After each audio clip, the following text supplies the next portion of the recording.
स्वामी विवेकानंद का जन्म 12 जनवरी सन 1863 को हुआ। उनका घर का नाम नरेंद्र दत्त था। उनके पिता विश्वनाथ दत्त पाश्चात्य सभ्यता में विश्वास रखते थे। वे अपने पुत्र नरेंद्र को भी अंग्रेजी पढ़ाकर पाश्चात्य सभ्यता के ढंग पर ही चलाना चाहते थे। नरेंद्र की बुद्धि बचपन से ही बड़ी तीव्र थी और परमात्मा को पाने की लालसा भी प्रबल थी। इस हेतु वे पहले ब्रह्म समाज में गए, किंतु वहाँ उनके चित्त को संतोष नहीं हुआ। सन 1884 में विश्वनाथ दत्त की मृत्यु हो गई। घर का भार नरेंद्र पर पड़ा। घर की दशा बहुत खराब थी। कुशल यही थी कि नरेंद्र का विवाह नहीं हुआ था। अत्यंत गरीबी में भी नरेंद्र बड़े अतिथि सेवी थे। स्वयं भूखे रहकर अतिथि को भोजन कराते, स्वयं बाहर वर्षा में रात भर भीगते ठिठुरते पड़े रहते और अतिथि को अपने बिस्तर पर सुला देते।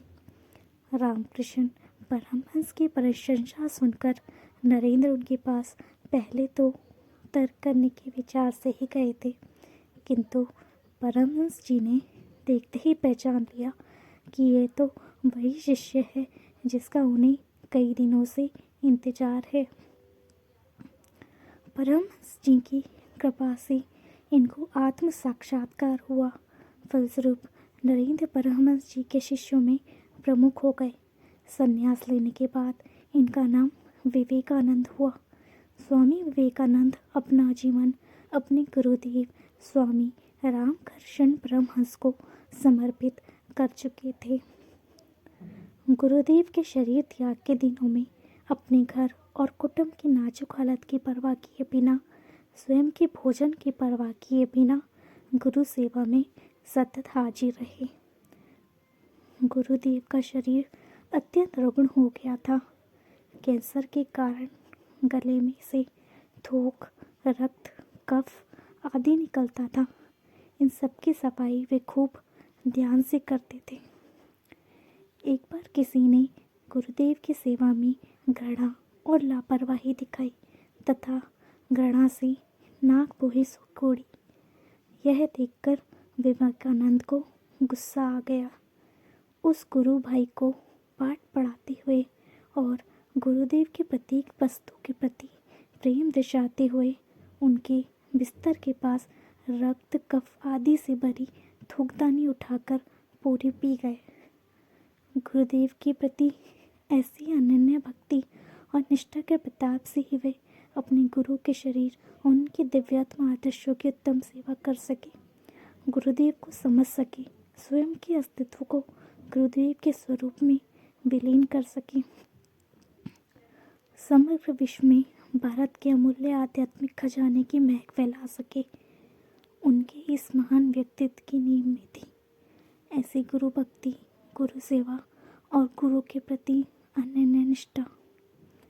25 वर्ष की अवस्था में नरेंद्र दत्त ने गेरुआ वस्त्र पहन लिया। तत्पश्चात उन्होंने पैदल ही पूरे भारतवर्ष की यात्रा की।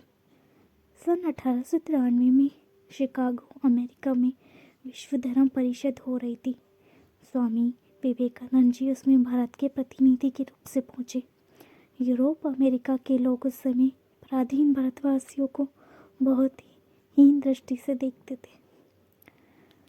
वहाँ लोगों ने बहुत प्रयत्न किया कि स्वामी विवेकानंद को स्वर्ग धर्म परिषद में बोलने का समय ही ना मिले। एक अमेरिकन प्रोफेसर के प्रयास से उन्हें थोड़ा समय मिला, किंतु उनके विचार सुनकर सभी विद्वान चकित हो गए। फिर तो अमेरिका में उनका बहुत बड़ा स्वागत हुआ। वह इनके भक्तों का एक बड़ा समुदाय हो गया। 3 वर्ष तक वे अमेरिका रहे और वहाँ के लोगों को भारतीय तत्वज्ञान की अद्भुत ज्योति प्रदान करते रहे। आध्यात्म विद्या और भारतीय दर्शन के बिना विश्व अनाथ हो जाएगा, यह स्वामी विवेकानंद जी का दृढ़ विश्वास था। अमेरिका में उन्होंने रामकृष्ण मिशन की अनेक शाखाएं स्थापित की।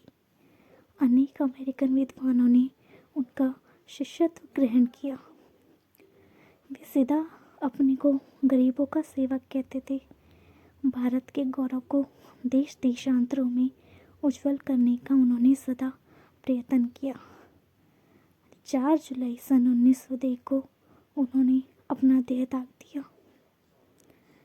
विवेकानंद की जिंदगी पर लिखी गई स्वामी विराजानंद की किताब के मुताबिक उनकी मौत मस्तिष्क की नस फटने के कारण हुई थी। उनके शिष्यों के मुताबिक विवेकानंद की मृत्यु ब्रह्मांड की वजह से हुई।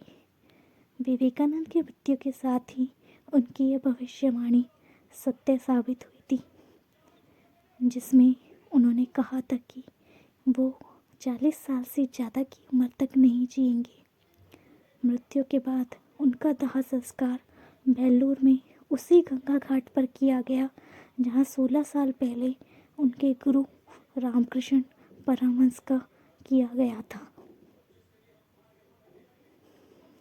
दोस्तों प्लीज़ मेरे चैनल को सब्सक्राइब कीजिए। Thank you so much.